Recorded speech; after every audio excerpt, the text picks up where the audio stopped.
Welcome into the Swarmcast here on the ESPN Houston YouTube channel and ESPN 97.5. Joe George, Will Kunkel, here to talk all things Houston Texans. Another W in the books for the Texans. And this episode is brought to you by Blue Star Tequila, the world's first and only night harvested tequila. You can find it near you at bluestartequila.com. Will, they finally did it. They beat the Kansas City Chiefs in Arrowhead. It was a dominant game again from the defense, best defense in the NFL, not particularly close. But we have to start with the question that feels like is on everyone's mind right now. It's gonna piss everybody You made off. a comment as soon as you walked in the studio today. Are the Houston Texans a legitimate Super Bowl contender this season? Yeah, but it's exactly what I said it was going to be coming into the preseason. I didn't think it was going to be this much of a struggle offensively. This team is going to go as far as the defense takes them, but as far as the offense allows them. The offense is still the anchor. Nick Caley is the anchor on this boat right now, and the defense is the powerful engine that is trying to pull them through the waters. But Nick Caley and the inability to learn from back-to-back weeks how to end a first half it's mind-boggling to me and I feel like if I'm harping on it, I'm almost being a bully because it's so bad, it's so embarrassing. It's like, take it easy on the guy. I feel like I'm picking on him. No, I don't think we're picking on him because I think Caley and Stroud deserve some real criticism for what's happening in short yardage situations, in time crunch situations. It's just it hasn't improved enough, and that's where for me it's like, are they a Super Bowl contender? Well, their defense sure is. Their defense can win you a Super Bowl this year. This defense could win you a Super Bowl like the Baltimore Ravens won it for Trent Dilfer. Mm-hmm. It feels like. We're like, if you're just not turning the ball over on offense, which C.J. Stroud for the most part has been good at this year, you can win playoff games because this defense is so damn good. But it feels like to me the ultimate difference between the Texans going to the Super Bowl or just making a deep run into the playoffs is these issues on offense that we're seeing specifically as time is winding down at the end of quarters. That has to improve. Like, that to me is the number one priority for the Houston Texans, is figure out what's happening there, how do you get better at it, and is there someone else that needs to get involved? Is it just DeMeco? Is it just grab a 12-year-old that's played Madden? Yeah, someone just screaming into the headset, move faster. Like what is? And I think it's all on Caley though. I think it's almost all Caley because if Stroud's getting the directions from Caley and Caley's presumably in his ear being like, all right, here's the play, here's the play, here's the play. When in reality, what you need to be doing, you wasted 15 seconds to run up to the ball and spike it because you wasted 15 seconds. It was first down at that moment. You had one timeout left. There's no reason not to clock that ball immediately. Mm-hmm. Caley's answers to the questions last week were bad, saying that they actually executed it properly-ish in that Colts game. I'm dying to hear what he has to say about this week. Yeah, because it's like it doesn't make sense though. Because so this is where it's very simple stuff, and that's where I feel like CJ should just still be doing it. But you can't. I don't know. What does he do? Buck the like? Yeah, honestly, I kind of wish he would. Yeah, no, I agree. I wish he would, but I don't know that you can. Like, no. I don't know. You know what I'm saying? Like, yeah. Like, obviously, what's happening is Caley's not in his ear being like, spike it, and CJ's like, nah, I'm good. No. Like, that's obviously not happening. No, they're calling a play, and it's taking too long to get in. It's taking too long once he has the play. And it shouldn't be. You shouldn't even be calling the play. No, I agree. That's what. Yeah. So it's not only is the choice to run the operation bad, the operation itself is bad, but you're in a position that you shouldn't even be operating poorly. Just spike the damn ball. Yeah, and that's, I think, the reality of where, again, if you're talking Super Bowl, you're thinking Super Bowl for this team. It's fair.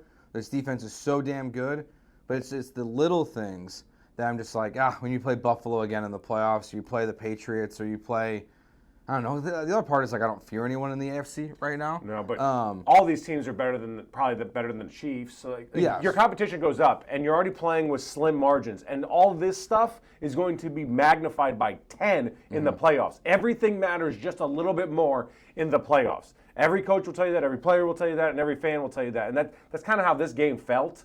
It was that feeling. And this was magnified because they couldn't pull away. And then all of a sudden the defense came in to rescue them outside of the third quarter disaster offensively as well. And Andy Reid rescued the Texans in reality. Like, man, that decision to go for it on fourth down on his 29-yard line is 31. 31. It's bold. It's a stupid.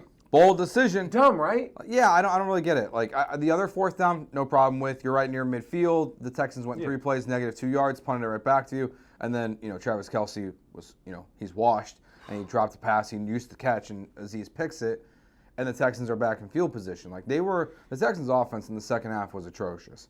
I mean, it was either a punt or you were put into good field position by the Kansas City Chiefs and you scored 10 points. And it was 3 and outs. That's my biggest thing, as we've harped on all season long. We'll get touchdowns, great, that's a luxury. Field goals, kind of a luxury at this point as well. But you have to at least control the ball and control the field and move the rock in order to keep your defense off the field and give them a long field to defend. They weren't doing that in the second half. Yeah. 3 and outs, 3 and outs, 3 and outs, 3 and outs. I think 5 or 6 in a row. Yeah, I think at one point it was at least 4. Then I think they had a 6-play drive, and then they went back to the 3 and out thing. So it's like they had like a little gap, and that's where I think a lot of these issues on offense that we're seeing, and it's the reality of where the Texans are, is that they've been on this heater of winning games, but the team still to me looks the same as it does in week 1, and there's some good and there's some bad with that. Is that the defense is still just as good. I guess the offensive line's better, even though this week versus the Chiefs was a tough game for them. Horrible.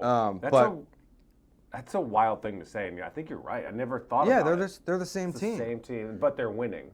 But they're winning. I mean, do teams still typically have 2 guys moving in motion at one time in week 14? Constantly? Like, I don't understand. Like they really are just the same team offensively. Right. Like they have, like their offensive line has improved, the running game has improved, but it hasn't really led to They have anything. more spikes, I think, offensively. Right? Yeah, I agree with that. Like I think the water level, if you will, has risen a little bit. Like they're getting into the red zone a little bit more. Mm-hmm. The red zone is a little bit better. It's not good, but it's better than it was early. So it was worst 2 weeks ago in the NFL. It's now second worst. So it's not good. Baby steps. It's just a little bit better. And then there are some like little bit of spikes. And with C.J. Stroud now back, the deep ball is back. Now he underthrew Nico Collins on that one that should have been a wide open touchdown, easy. Yep. I still haven't seen the replay if he was able to step into it. I couldn't, whatever, moot point. But like you're right.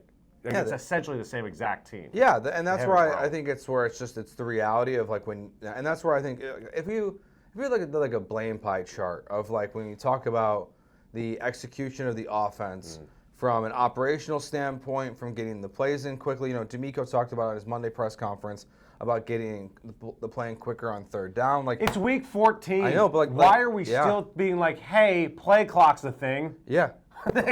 Because it's all of it. And that's where I think even Stroud a little bit, where it's like the play clock, the headset gets turned off at 15 seconds. And it's still like, is it a lot to ask for CJ to do everything in 15 seconds? Yes. Honestly, I think the best solution for the Houston Texans at this point is not to huddle anymore. Just go hurry up. You don't have to hurry. But just do a mesh huddle. But just like stand at the line of scrimmage. Be ready. And like take 40 seconds and CJ to call the play from the shotgun, because at least then you have 40 seconds to also for CJ to be identifying people, because I think that's part of the other problem that we're seeing with this offense and why it can't take that next level. Is because why the play calling is getting in so late. CJ has 15 seconds to do everything. It's hard to set your protections. It's hard to identify your Mike linebacker. It's hard to do everything. It just feels very rushed. Oh, it definitely is. And they should have those placards like college teams have on the sideline, like holding up the big signs of like Mario the Kart and like Cheetos and why whatever. not? And you're like, all right, well, I guess that's the play call for whatever reason. Yeah, like just go back to it. Like go back to the Ohio State ways for CJ. I hate that we have to have this conversation after every game now is the biggest game because of the hole you dug. But this was a monumental game, especially for the defense to win on the road with the teams backed up in that hornet's nest of a situation for the Chiefs. This was a massive win. One of the biggest wins in regular season history in Texans franchise history. Yep. And yet, here we are. It's the same story. It's the same narrative. So, kind of like pat on the back to us for, not leaping in and not throwing away the narrative and, keeping the story, the facts are the facts. It is what it is. This is what this team is. And you're right. Week 1 to week 14, it's the same exact team. It's just, I think it's elevated a little bit on both sides. I agree. I think it has, the water is has risen. The offensive line's better, the run game's better, the deep shot's there. But not good. And I do think the context of it has changed. Where, a couple weeks ago, it's more like, and even, I still said, I'm still not in on Nick Caley being back next year. It hasn't improved at all. If anything. I think he will be, but, I wonder. I'm not going to support it, but like it's the context of these conversations has changed with the offense, and at least it's changed in a fun way. Where before it was just like everyone needs to get fired. Now it's like, can you just be good enough to like go on a Super Bowl run? Because we think you can. Don't waste the defense. Now it's like now we're all kind of fighting for the defense and defending them and like offense please and like pleading.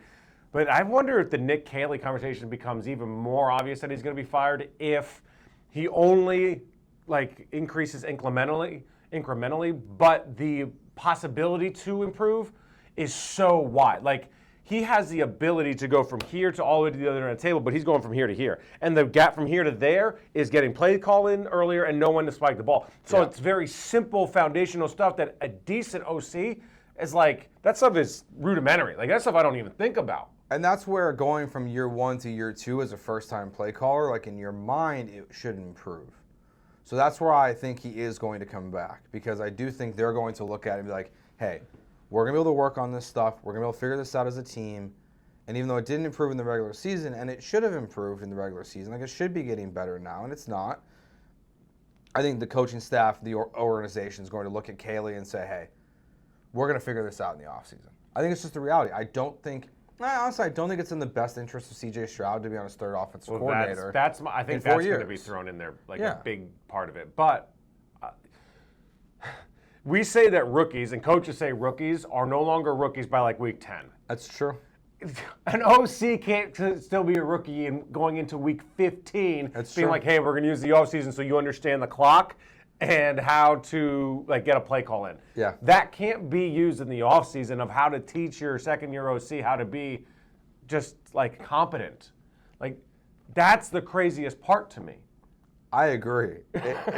I agree. And we can't hold the players to this wild standard comparatively to an OC or to your coach. Yeah, the difference is that Jalen Noel, like when he's not performing, he's not running routes well, and he's not blocking, he just doesn't play. Mm-hmm. Nick Caley has to call plays. There is no one else to do it. There's no one else to do it. Like Gerard Johnson would probably have similar issues. Now maybe we would get better at some point if Gerard was the guy being the play caller. But like, what if he just gets the call in faster? Then he's automatically better. That's why I think and that's what's crazy. Like I feel like that's really is like the two things the Texans need to work on the most right now is getting the play call in faster and everyone understanding the play. Like again, like having two guys move in motion on one play is inexcusable at this point in the season. And that's why I think it's all kind of connected, is that if they're rushing to get the play in, and people are not hearing it. Your brain's not settled. Yeah, like it feels like there's it's the miscommunication starting with Caley, and it's going to everybody through the offense. And that's what's holding it back. Now, the positives from this is now why CJ wasn't perfect in this game, and he was facing a ton of pressure. Over 50%. Which is wild. I saw you tweet that out. Yeah. It's too much pressure, obviously. Like more than half the times you drop back, he's running for his damn life. Yeah, there were still a lot of throws in this game that you're like, okay, that's what you expect from your quarterback. Like even though the other one in Nico was underthrown, he had the other one where he was under duress, and there was the big yak from Nico. You know, if Jalen Noel gets set, or maybe if CJ makes sure Jalen Noel's set, it's a nice throw for a touchdown. Dalton Schultz gets called back. Like there are multiple throws in this game. You're like, okay, that looks much better.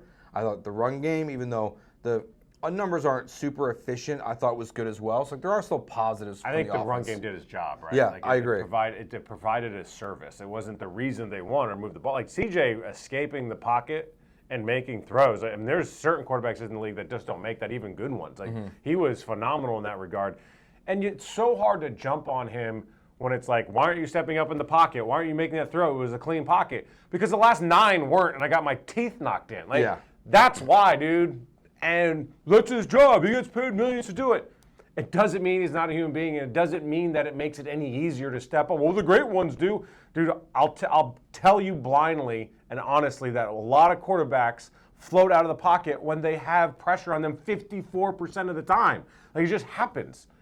It's not an excuse. It's just the reason as to why you can't step up consistently with confidence, because you're not allowed to. Yep. Did I say it on this show, or did I say it when I was filling in? But it's like, you have your significant other, your wife, is cheating on you all the time, and then all of a sudden you think she is, but she's not, and you call her out for it. It's like, well, I mean, your behavior, you don't trust the offensive line. Yeah. It's like, well, I blocked for you that. I didn't cheat on you last night. Like, okay. Yeah. Like, all right, way to go. And That's a great way to put it. I never thought of it like that's very funny. But like, yeah, it's a great way to put it, just because like you can't trust these guys when it's over 50% of the time. This is by far the worst game. I think specifically Ed Ingram, and in that third quarter, Chris Jones exposed him. Yeah, holy smokes, Chris Jones! Like all of a sudden. Yeah, that was my biggest fear. Yeah, he's one of those guys where like we've seen this before. It's been an issue with the Chiefs in the past where it's like when he wants to be the dude, he's the dude, but he doesn't always want to be the dude. Just crazy. Like they got exposed pretty heavily. I think between Ingram, Andrews, Trent Brown, I think for sure. I think he showed his age here in this game, and there's some concerns about how that works in the playoffs and everything like that going forward. But which is exciting because they're going to be in the playoffs, which we never thought they were going to be for a large portion of the season. But the offensive line's the other one where, like, I can't blame CJ for that. I can't. Like, the way it's been for 3 years, like, at some point... It's just not reasonable to No. expect your quarterback to step into a pocket that may or may not be there. Yeah, and I feel like, does he need to be better at, like, trusting his offensive line at the beginning of the game? And then, like, seeing that they're getting their ass kicked and then let it unfold? Maybe. That feels bleeds like from week to week. Yeah. Like 7 straight weeks of getting your ass kicked, and then all of a sudden, like, I got to restart mentally every game. Like, I get it. It's like 23. It's like 23 straight weeks. You know, yeah, that's 100% that. Yeah. The problem is the casual fan and the decent fan and someone that knows ball and doesn't know ball can look at C.J. Stroud getting sacked, see it. See C.J. running out of the pocket, not stepping up. Like, you can kind of see that stuff easily. What you're not looking for when you watch the game, though, is the offensive line play consistently being in his face and just not understanding that when you get hit face 6 times, the 7th one, you're gonna flinch. Yep. Like, you're going to flinch. Everybody flinches if you're that bad of an offensive line, man. Yeah, I think that criticizing CJ in that area is not fair. I think the fair criticisms for CJ are is whatever his role is in the offense not being executed well, from plays getting in to getting them called to the line of scrimmage and guys moving in motion correctly, whatever his role is in that. And I do still feel like there was a lot left on the table in this game from CJ. Like, there were some big throws down the field. Like, there was a big one to the sideline. Like, yeah, but like that's where I think is and that's not even a criticism. It's just like there's still another step to this offense that can be taken. But it's because not there on are him. big. Well, I think there are big throws that he's missing. I agree. Yeah. I don't disagree. But I think, like, that's a micro step that would be taken because there's 3 or 4 throws. Okay. Yeah. 3 or 4 throws can change a game. I get it. But how about we get the play in on time every time? No. And now that's 48 plays that could be different. Like, there's such a gap that if you want to pinpoint, it's like if your wife has a huge mess over here, but you have a little mess, and she comes to you like, what the hell's this? It's like, excuse me? Yeah. Like, what about that? It's like, Yeah. well, CJ's little throw over here versus Nick Caley's pile of crap. It's like, can we not focus on this right now? What do you think of with DeMeco stepping up? I mean, he dropped play calling earlier this season with the intent of helping the offense. Do you feel like that just experiment hasn't worked not from the Matt I don't Burke know what side he has of to this? supply. I genuinely, he doesn't I don't understand either. the quarterback position. That's not a knock on him. He's not a quarterback. He's a linebacker. He's a defensive guy. What's he Yeah. going to tell CJ? I think it's more just like, is he coaching Nick Caley? Get help with the Oh, play if he calling is, stuff. it's not working. Yeah, I feel like DeMeco has to step in obviously here not at some point. And he's talked about he talked about on Monday about getting the play calling quicker. And I'm like, what's your role in that, DeMeco? Like at some point, like whether it's during practice, is it just a stopwatch? Like, hey, I need this play called in 15 seconds to do it. So you're holding there with a stopwatch, just click, click. You need to do, honestly, and it's kind of insulting to Nick. You need to have in basketball when you're young, you have to pass the ball 10 times before you shoot, like in practice, or no dribbles, only passes until you shoot. Like those stupid ass drills that actually serve a purpose. But when you're young, you don't do that at the NBA level. If you do, something's gone horribly wrong. What you need to do, it's like no football out there for practice. We're not going to actually run plays. We're gonna start the clock at 30, and you're going to operate as if the play clock is at 30. So we're just going to stand here for 90 minutes, and we're going to work on plays. Offensive linemen, like all the offenses come out, shorts, shoulder pads, helmet, whatever. We're not going to run into the plays. Just get it in, get to the line, and then the next play. Yep. Like rudimentary, you have to waste an entire week or day doing a 5th grade football drill. Yeah. And that sounds insulting, and I'm actually saying maybe that's what they do. Yeah, but maybe it would help. That's that's a genuine idea. How confident are you, before we get into the defense, so right now the Houston Texans are the 7th seed in the AFC at 8-5. They hold the tiebreaker over the Indianapolis Colts. This is where we're going to be fully transparent with our audience. We are recording this on Tuesday. You guys now know. So as I look at my phone, I see breaking news. 44-year-old Phillip Rivers has officially signed with the Indianapolis Colts practice squad. And if he signs to the active roster, remember, he will lose his Hall of Fame eligibility this year and have to wait another 5 years. Yes. Or he's on the 2026 list. Well, so he could go in next year. That's a safety precaution, right? Like, because Riley Leonard is so Riley Leonard's kind hurt. of hurt. Well, I mean, he's hurt, but like They're saying he's week to week. Right. So, but Phillip Rivers is on the practice squad officially for the Indianapolis Colts. Crazy. And Anthony Richardson is still suffering from the eye. It seems like it. I saw him tweeting some gifs the other day, so maybe he feels like he is getting close to coming back. But he's a good tweeter. But Phillip Rivers, hey. Guys, out of all of them, obviously there's a familiarity there, but out of all the quarterbacks out there, I mean, he said it last year, like he would do it, but like this is. He was bad when he was 2 years younger. What a move this is! This is a wild move. That's almost hilarious. Now, but the Colts are the team that's on the outside. But Daniel Jones tearing his Achilles. I feel bad for that dude. I do too. That sucks. The Ravens being 6-7, the Chiefs at 6-7, the Dolphins at 6-7. Like there is now a sizable gap between 9, 10, and 11, and the Texans at 7. And then again, you have the Colts who just lost their quarterback and are signing Phillip Rivers out of desperation to the roster. Are you comfortable? Like, is it a lock? The playoffs? The Texans are going to make the playoffs? Definitely not a lock. And I don't only say that because it's just not like the Cardinals are sneaky good offensively. They can be, yeah. And I'm not saying they are going to be, but I don't trust anything to be a lock. Yeah, it's not a lock, but like I struggle with seeing. We can't sit here and have the whole conversation we had with how bad the offense is and be like it's a lock, because there are games that they should have won as locks this year, whether it be Broncos, who might be the best team in the AFC, the Jaguars, Rams, or Buccaneers, all of them. Yep. But the offense is ever good enough to like carry any weight. So like, what if that just happens?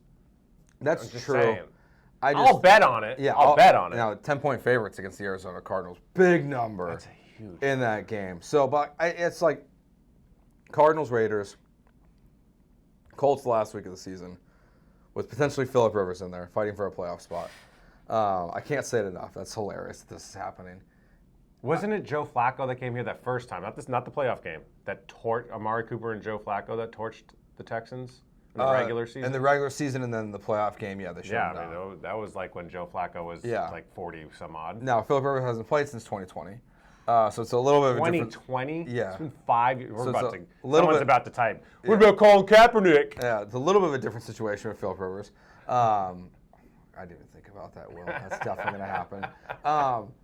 But I feel like it's pretty much a lock. The Texans are going to make the playoffs at this point. I think so. I think the question just now is where do you end up, with the seeding? You control your own destiny within the fact that you can at least move up in front of the Chargers.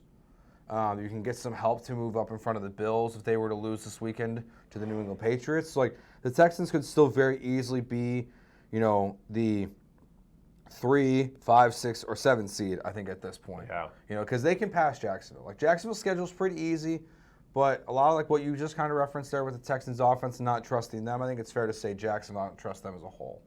I don't, but their schedule is like... Their schedule's cake. I think, I'm thinking about sprinkling a little bit on the Jets, beating the Jacksonville Jaguars. Really?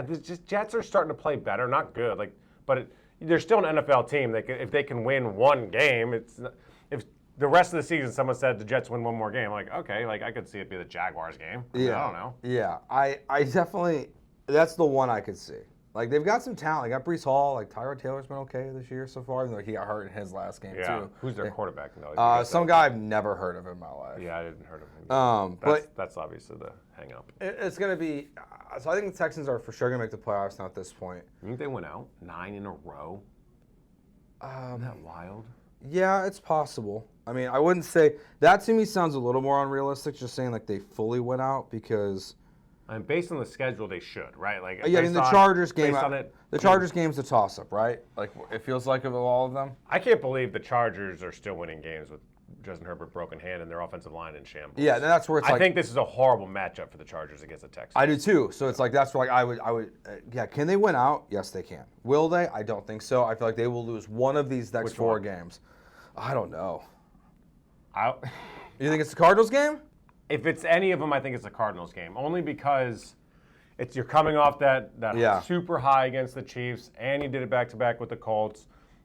Now you're coming home, so that's like a reprieve of like you'll get that energy boost that maybe you don't bring yourself.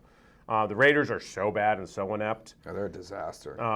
They're gambling on their own games. Yeah, the Chargers, I think, is just such a bad matchup, and that you'll kind of be up for that normally, and I think the Colts are going to be all but dead, maybe literally by that point. Yeah, so the Cardinals game would be the one. But yeah, four straight wins to end the season after what you've already won. How many games in a row now? 2, 3, 4, 5 games. I mean, so 9-game win streak. Then someone that took the over at 10.5 wins and won the AFC South, the next month is going to be electric. Well, at least I feel like you're good for at least one of those. I think I'm in for the. I think the team over you're gonna get. I'm not saying it. Those are your words. I think. I didn't say that. I think. I didn't jinx it. Yeah. You wouldn't do that.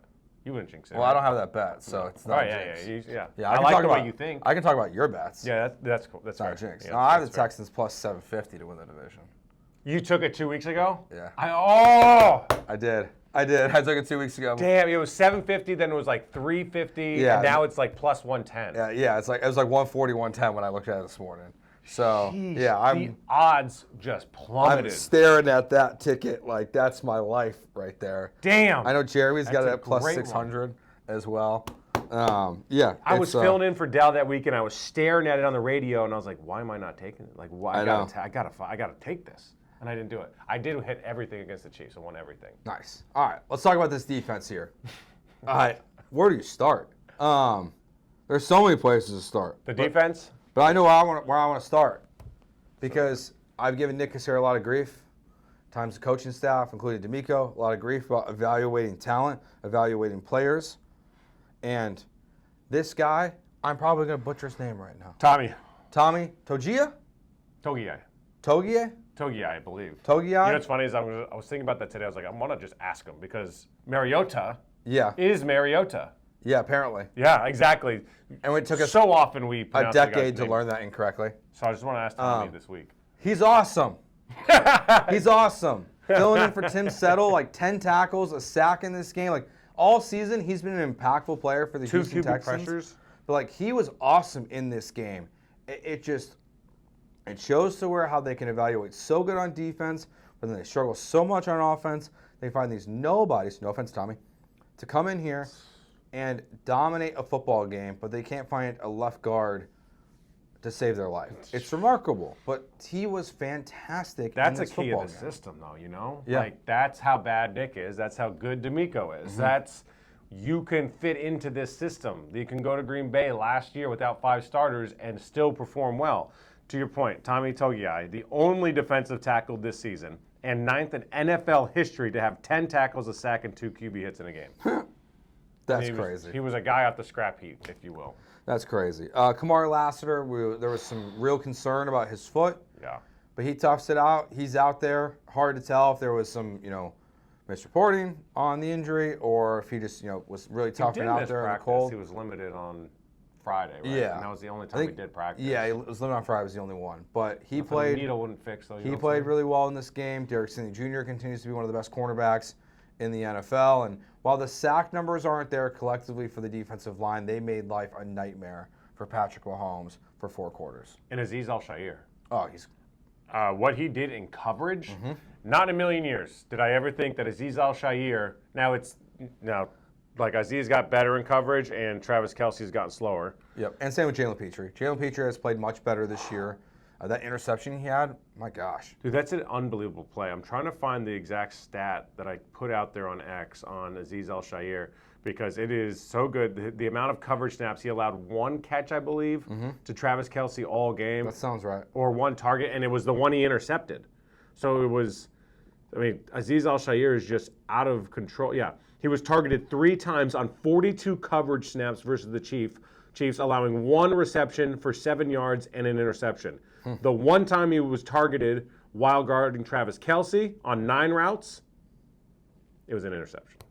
Interesting. Azeez Al-Shaair, never in a million years was that the guy Yeah. that would be assigned that detail, but he did it, and he did it really at an elite level. And he had to, because as these cornerback situations and safety injuries happen, like we saw Petrie moving up and down, like moving from safety to nickel throughout the game here. Like, so like you need help there. And I do think it's one of those where like it's hard not to look at the history of this defense over the last 2 years. And like that's a fatal flaw of the Houston Texans, has been guarding the tight end.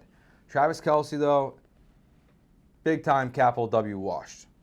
I'm really curious how it looks this weekend. This weekend to me tells me a lot more about Azeez and Jalen Petrie, because Trey McBride is he is a stud. So how does it look against him? Because I do think when you think about the long term of the Houston Texans and the playoff hopes, Evan Ingram has been up and down this year, but like he still can make big plays for the Broncos. He's some drops, yeah. Hunter Henry has been really good for the Patriots this year. You have Aranda Gadsden with the Chargers. You have both, Kincaid and Dawson Knox with the Buffalo Bills. Like, you're going to face good tight ends in the playoffs. So I feel like this weekend specifically, where Jacoby Brissett loves to throw to Trey McBride, is going to be a really good test for the secondary. And then we can really see how much Azeez and Petrie specifically have improved in that area of their game. Yeah, I think it's to be fair. Like, they did an unbelievable job against probably the best tight end in NFL history, but that tight end has also regressed. Like, he was horrible last year, very, very slow last year.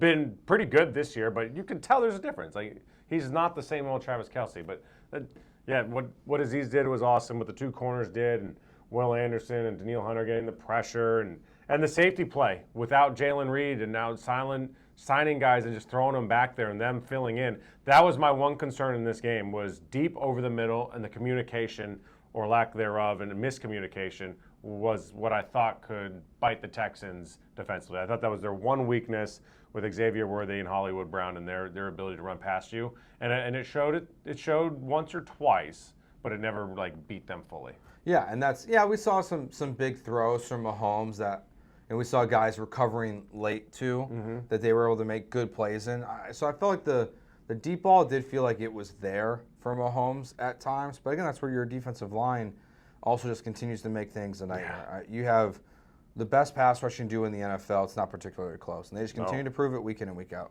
Yeah, if it's not Will Anderson on the list, number one, it's Danielle Hunter. And if it's not one of them being one or two, it's Myles Garrett. They're the best duo by far.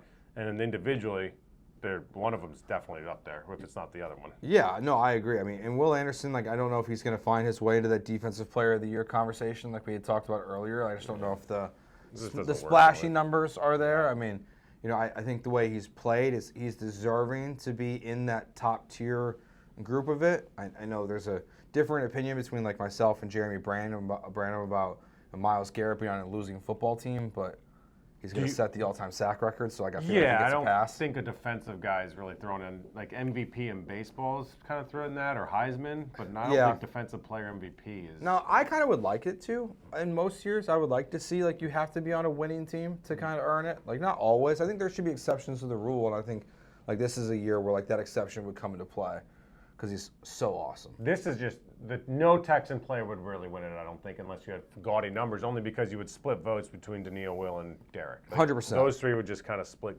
votes, and depending on what the voter evaluates, is it the cornerback's more valuable, the pass rush is more valuable, who's been more flashy on the pass rush, so the votes would just kind of go all over the place on the Texans defense. And it's a good thing for the Super Bowl run. It's a bad thing for the award, which, I'm sure every player would tell you I'd rather go on the Super Bowl run than win that individual award, because you have so many good players. And Kamar Lassiter is even in that conversation. He has been a remarkable player. I remember when he got drafted and you look at the 40 times, how bad they were. And then you hear him, he's he calls himself the locksmith. And I don't know. I'll believe it when I see it. But then he wins the job from day one. Immediately. And really, it's before training camp even starts. He is the corner. It's they knew from the get-go he was the guy. And to me, he has exceeded every expectation. Now, DeMeco and the Texans started 0-3. And I was curious what the odds were for Coach of the Year. He is nowhere near the top. He looks like, rough math here, tied for 10th. Trying to go Coach of the Year odds. Coach of the Year. So Vrabel is minus 300. because it's such a juxtaposition and such a glaring difference compared to OJ Mayo. And I think it's totally fair. Gerard Mayo. Yeah. OJ Mayo's the basketball player. Yeah. When I said OJ Mayo, I was like, that doesn't sound right. Yeah, that's okay. You got the last name right. Mike McDonald is second.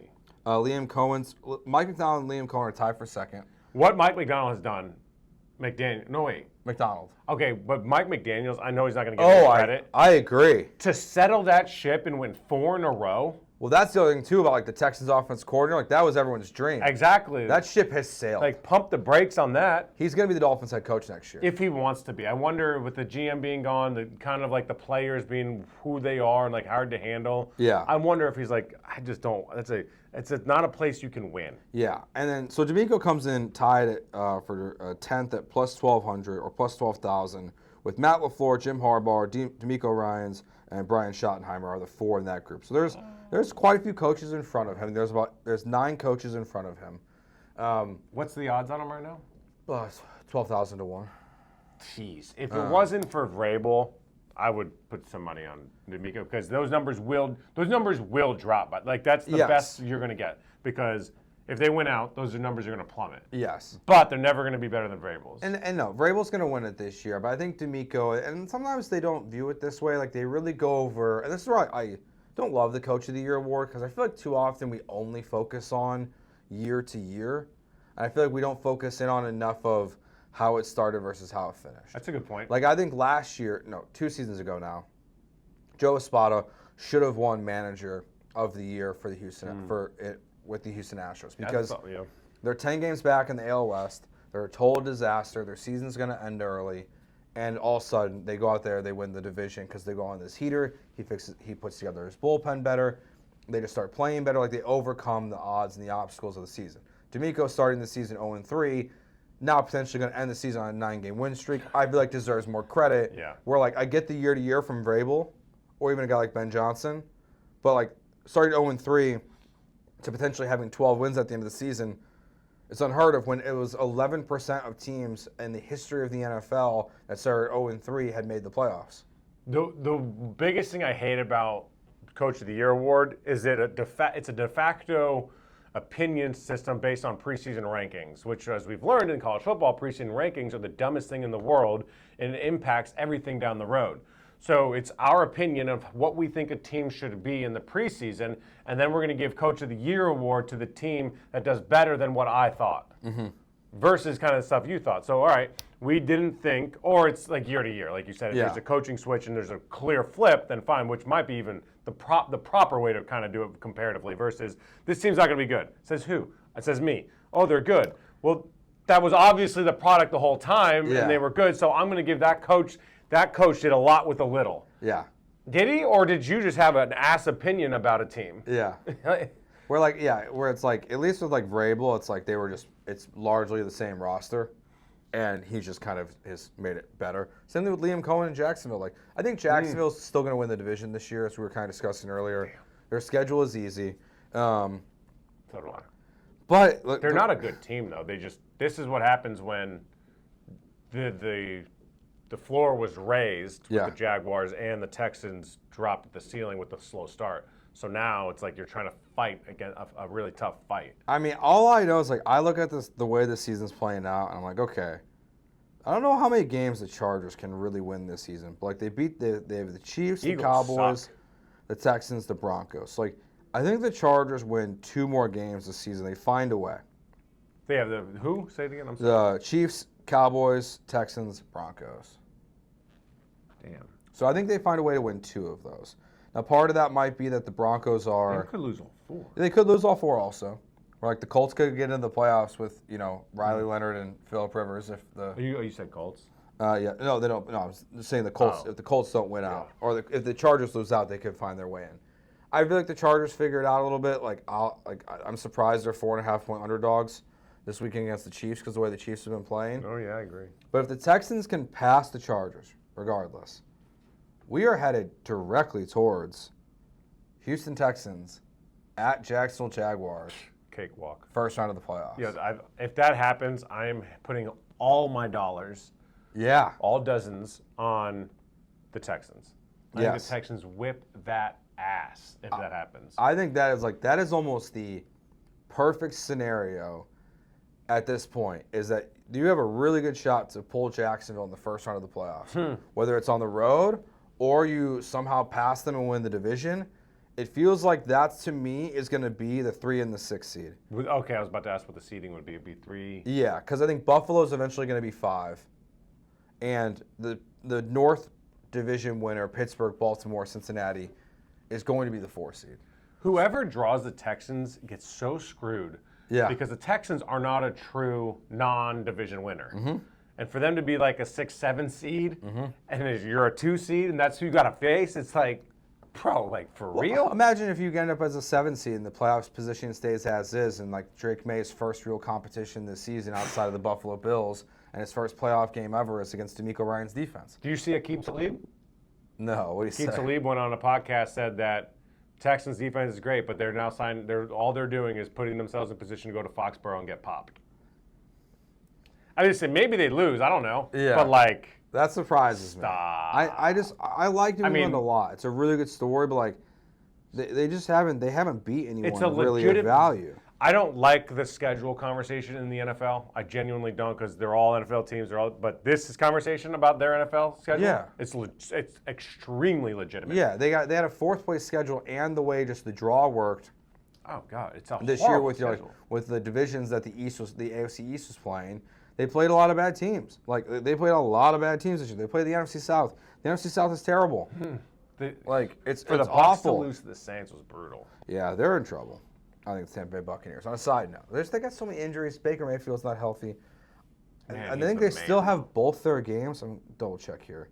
They still have, yes, both their games versus the Carolina Panthers, It's gonna be fun. which is Football. crazy. They play December 1st for the first time this season, and then they play again on January 4th. I think the NFL schedules the NFC Or no, South sorry, last. Like, December 22nd. the way 21st. they do it, when I was there, this happened as also they had the Saints twice in the last 3 weeks. Yeah. So it's like I think they schedule the NFC South. They're like get everything where they want it and where it matters, and then the NFC South they're like, oh crap, right there's fine. That works. They're like, we don't really care about this division. The ratings aren't going to be good. The teams Yeah. aren't going to be that good. No We're one's just in gonna, prime time. Throw you in there a little bit. Yeah, like maybe Tampa Bay will get a primetime game here or there. Maybe. But like I remember we got CJ versus Bryce on Thursday Night Football. I think their rookie year was Yeah, that was 1 versus 2. That's why, right? Yeah, but like outside of that, like it doesn't really happen. All right, Texans this weekend. Let's take a look at the line here again. They are at the moment 10-point favorites at home to the Arizona Cardinals.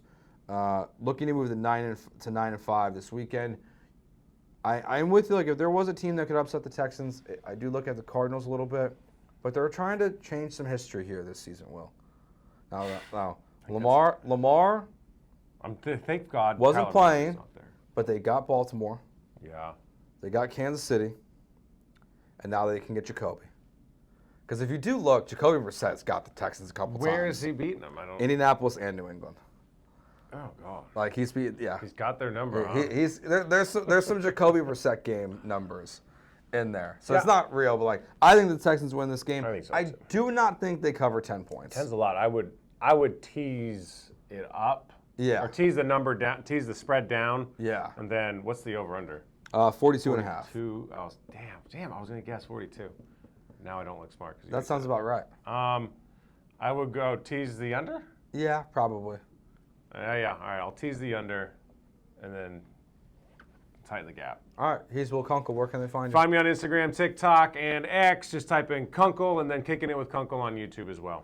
I'm Joe George. Find me on Twitter at Joe George Radio, on Jeremy and Joe Monday through Friday on ESPN 97.5 from 3 to 6. This episode of Swarmcast has been brought to you by Blue Star Tequila, the world's first and only night harvest tequila. Beautiful bottle. You can find it near you at bluestartequila.com. We'll talk to you next week after hopefully another Houston Texans victory. Peace.